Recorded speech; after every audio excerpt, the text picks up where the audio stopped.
Olá, graça e paz! Bom dia, boa tarde, boa noite para você que está comigo na leitura da palavra do nosso bom Deus. Hoje, dia 3 de janeiro, como é bom estar com você nesse momento tão importante. Essa semana nós estamos na semana de oração, né? Hoje é o segundo dia da nossa reunião de oração. Na igreja presbiteriana, esta é uma semana de oração, então todos os dias. Vá, participe. E você? Está aproveitando e fazendo o seu diário de oração? Eu espero que sim, hein? Participe aí com esse diário de oração, que é uma bênção, com certeza, tá? E a Bíblia, né? A Bíblia que nós estamos lendo dessa vez é há 365 dias. Lembrando que algumas pessoas foram contempladas, tá? E as pessoas que foram contempladas, que foram as primeiras contempladas, foi a Elci e a Serene, lá de Tuiutaba. As duas, a Bíblia da Serene já chegou. Da Elci está demorando um pouquinho mais, a Elci é lá de Londrina. Posteriormente, foram enviadas Bíblias para a Adélia, a Hilda, a Ruth e a Zilda. 4 Bíblias foram enviadas para Ituiutaba no endereço da Ruth, que deve chegar brevemente. As próximas contempladas, e eu estou olhando por ordem alfabética, serão a Eliene e a Leila, tá? Essas duas, as Bíblias deverão ir na próxima semana. Então, aguardem aí, que dentro da vontade de Deus nós estaremos enviando para vocês. Vou só esperar a Eliene mudar e depois vamos enviar as Bíblias. Vamos fazer hoje uma breve introdução do livro de Mateus, do Evangelho de Mateus, que é outro dos livros que nós estamos lendo nesses dias, né? Nós estamos lendo Gênesis, Mateus, Salmos e Provérbios. Então, vamos à introdução de Mateus também, baseado na Bíblia de Hernandes Dias Lopes, tá? O Evangelho segundo Mateus é considerado por alguns acadêmicos como a mais importante obra literária da humanidade. Traz um registro minucioso da vida, obra, morte e ressurreição de Jesus. Apresenta de forma eloquente seus discursos, registra de forma portentosa seus milagres, mostra com clareza gritante a perseguição implacável dos escribas e fariseus e revela de forma contundente os confrontos de Jesus com a liderança religiosa de Israel. Esse evangelho é o mais conhecido dos evangelhos sinóticos. Apresenta de forma vívida Jesus como o rei dos judeus. Destaca a mensagem do reino, registra as parábolas ilustrativas do reino, narra os sinais da chegada do reino através do ministério do rei. Mateus escreve como testemunha ocular dos fatos. Jesus o chamou de uma coletoria para ser um apóstolo. Ele caminhou com Jesus, ouviu os ensinamentos dele e viu seus milagres. Os cegos viram, os surdos ouviram, os mudos falaram, os aleijados andaram, os leprosos foram purificados, os cativos foram libertos e os mortos ressuscitaram. Embora Mateus tenha repetido grande parte do conteúdo de Marcos, o primeiro evangelho a ser escrito, então veja bem, o primeiro evangelho a ser escrito foi Marcos, tá? Mantém sua própria característica e ênfase. Mateus escreveu para os judeus e destacou Jesus como rei desse povo. Por essa causa, Mateus é o evangelho com a maior quantidade de citações do Antigo Testamento. Seu grande propósito foi provar que Jesus é o Messias, prometido por Deus a Israel, que veio ao mundo em cumprimento das profecias para ser o nosso Redentor. Oh, glória, né? Que bênção, né? Conhecer um pouquinho mais dos livros que nós estamos lendo. Então, vamos lá, janeiro, dia 3, Gênesis, capítulo 5, versículo 1, até o capítulo 7, versículo 24. Este é o relato dos descendentes de Adão, quando Deus criou os seres humanos. Formou-os semelhantes a ele, criou-os homem e mulher. Quando foram criados, Deus os abençoou e os chamou de humanidade. Aos 130 anos, Adão teve um filho chamado Sete, que era semelhante a ele, à sua imagem. Depois do nascimento de Sete, Adão viveu mais 800 anos e teve outros filhos e filhas. Outros, tá? Então, Adão viveu 930 anos e morreu. Aos 105 anos, Sete gerou Enos.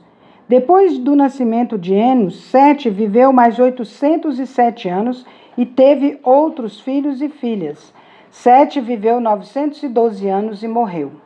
Aos 90 anos, Enos gerou Cainã. Depois do nascimento de Cainã, Enos viveu mais 815 anos e teve outros filhos e filhas. Enos viveu 905 anos e morreu. Aos 70 anos, Cainã gerou Maalalel. Depois do nascimento de Maalalel, Cainã viveu mais 840 anos e teve outros filhos e filhas.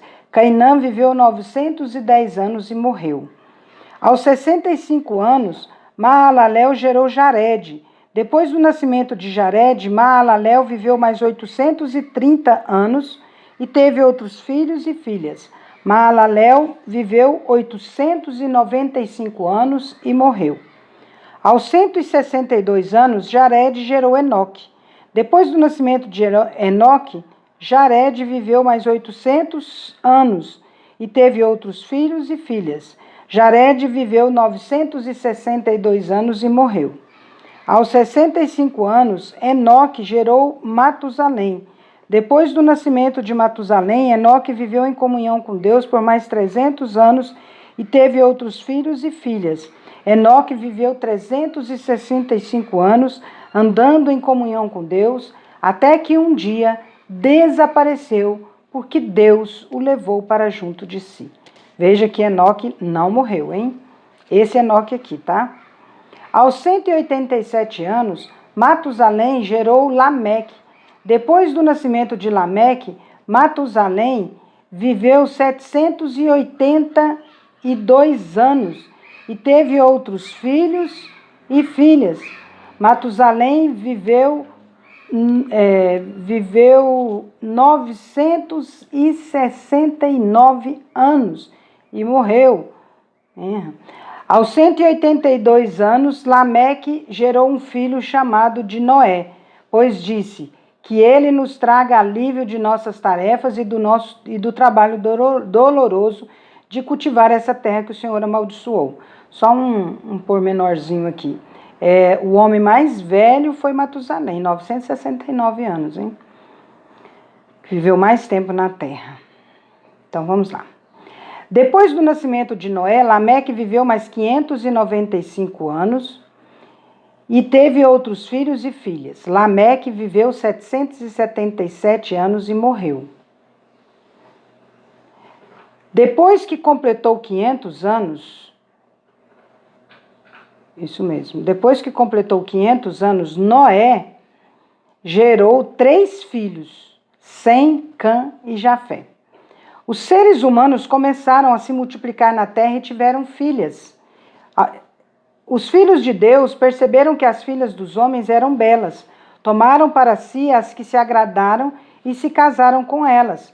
Então o Senhor disse: meu espírito não tolerará os humanos por muito tempo, pois são apenas carne mortal. Seus dias serão limitados a 120 anos. Nós já estamos no capítulo 6 aqui.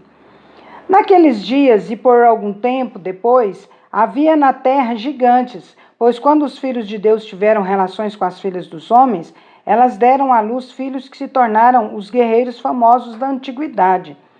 O Senhor observou o quanto havia aumentado a perversidade dos seres humanos na terra e viu que todos os seus pensamentos e seus propósitos eram sempre inteiramente maus.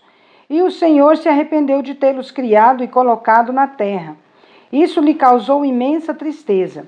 O Senhor disse: eliminarei da face da terra esta raça humana que criei. Sim, e também destruirei todos os seres vivos, as pessoas, os grandes animais, os animais que rastejam pelo chão e até as aves do céu. Arrependo-me de tê-los criado. Noé, porém, encontrou favor diante do Senhor. Este é o relato de Noé e sua família. Noé era um homem justo, a única pessoa íntegra naquele tempo, e andava em comunhão com Deus. Noé gerou 3 filhos, Sem, Cã e Jafé. Deus viu que a terra tinha se corrompido e estava cheia de violência. Deus observou a grande maldade no mundo, pois todos na terra haviam se corrompido. Assim, Deus disse a Noé: decidi acabar com todos os seres vivos, pois encheram a terra de violência. Sim, destruirei todos eles e também a terra. Construam uma grande embarcação, uma arca de madeira de cipreste, e cubra-a com betume por dentro e por fora, para que não entre água. Divida toda a parte interna em pisos e compartimentos. A arca deve ter 135 metros de comprimento, 22,5 metros de largura e 13,5 metros de altura. Deixe uma abertura de 45 centímetros debaixo do teto ao redor de toda a arca. Coloque uma porta lateral e construa 3 pisos na parte interna, inferior, médio e superior. Preste atenção. Em breve cobrirei a terra com um dilúvio, que destruirá todos os seres vivos que respiram. Tudo o que há na terra morrerá. Com você, porém, firmarei minha aliança. Portanto, entre na arca com sua mulher, seus filhos e as mulheres deles. Leve na arca com você um casal de cada espécie de animal selvagem e doméstico, um macho e uma fêmea, para mantê-los com vida. Um casal de cada espécie de ave, de cada espécie de animal e de cada espécie de animal que rasteja pelo chão, virá até você para que os mantenha com vida. Cuide bem para que haja alimento suficiente para sua família e para todos os animais. Noé fez tudo exatamente como Deus lhe havia ordenado. Capítulo 7. O Senhor disse a Noé: entre na arca com toda a sua família, pois vejo que de todas as pessoas na terra apenas você é justo. Leve com você 7 casais macho e fêmea, de cada espécie de animal puro, e um casal macho e fêmea de cada espécie de animal impuro. Leve também 7 casais de cada espécie de ave. Cada casal deve ter um macho e uma fêmea para garantir que todas as espécies sobreviverão na terra depois do dilúvio. Daqui a 7 dias farei chover sobre a terra. Choverá por 40 dias e 40 noites, até que eu tenha eliminado da terra todos os seres vivos que criei. Noé fez tudo exatamente como o Senhor lhe havia ordenado. Noé tinha 600 anos quando o dilúvio cobriu a terra. Entrou na arca junto com a mulher, os filhos e as mulheres deles para escapar do dilúvio. Entraram com eles animais de todas as espécies, os puros e os impuros, as aves e todos os animais que rastejam pelo chão. Entraram na arca em pares, macho e fêmea, como Deus tinha ordenado a Noé. Depois de 7 dias, vieram as águas do dilúvio e cobriram a terra. Então veja que a Noé e a família ficaram 7 dias dentro da arca antes de começar a chover. Quando Noé tinha 600 anos, no 17º dia do 2º mês, todas as fontes subterrâneas de água jorraram da terra e a chuva caiu do céu em grandes temporais. E continuou sem parar por 40 dias e 40 noites. Naquele mesmo dia, Noé tinha entrado na arca com a esposa, os filhos, Sem, Cã e Jafé e as mulheres deles. Entraram com eles na arca casais de todas as espécies de animais, domésticos e selvagens, grandes e pequenos, e aves de toda espécie. Entraram de 2 em 2 na arca, representando todos os seres vivos que respiram. Um macho e uma fêmea de cada espécie entraram como Deus tinha ordenado a Noé. Então o Senhor fechou a porta. Durante 40 dias as águas do dilúvio se tornaram cada vez mais profundas, cobriram o solo e elevaram a arca bem acima da terra. Enquanto as águas subiam cada vez mais acima do solo, a arca flutuava em segurança em sua superfície. Por fim, as águas cobriram até as montanhas mais altas da terra e se elevaram quase 7 metros acima dos picos mais altos. Todos os seres vivos que haviam na terra morreram. As aves, os animais domésticos, os animais selvagens, os animais que rastejavam pelo chão e todos os seres humanos. Tudo o que respirava e vivia em terra firme morreu. Deus exterminou todos os seres vivos que havia na terra, os seres humanos, os animais domésticos, os animais que rastejavam pelo chão e as aves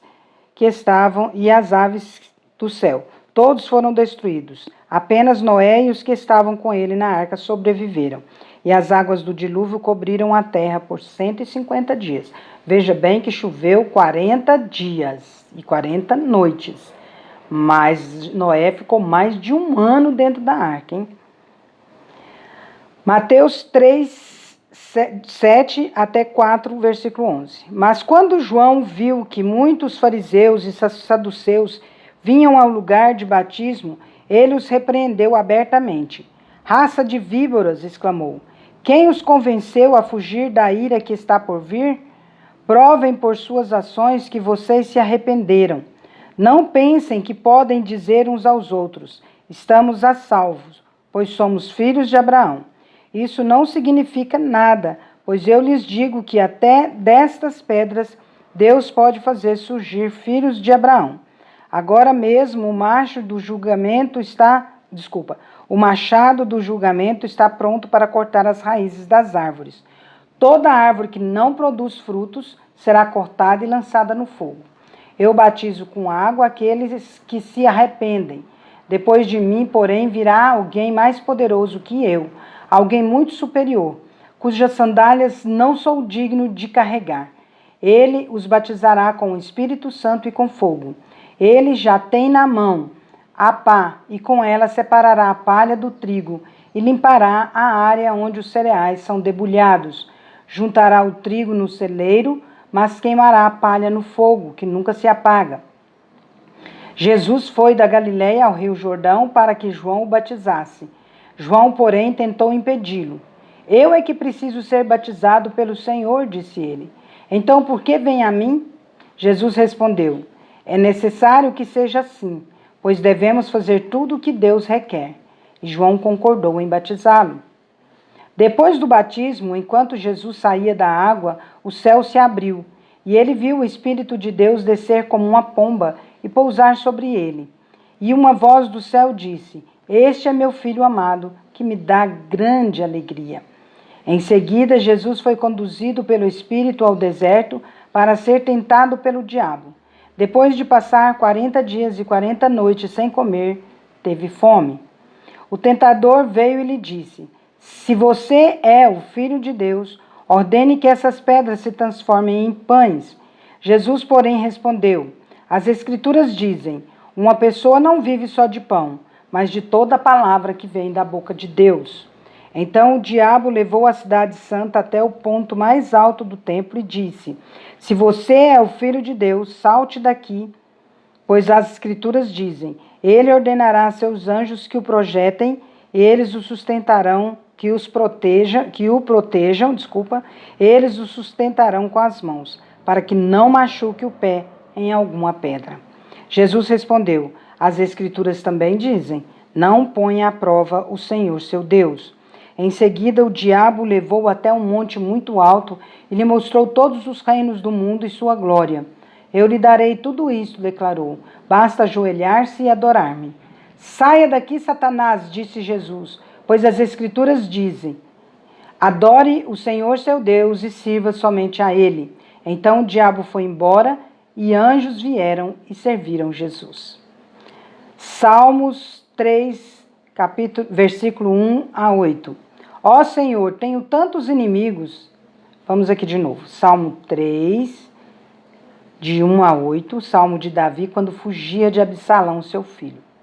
Ó Senhor, tenho tantos inimigos, tanta gente é contra mim. São muitos os que dizem, Deus nunca o livrará.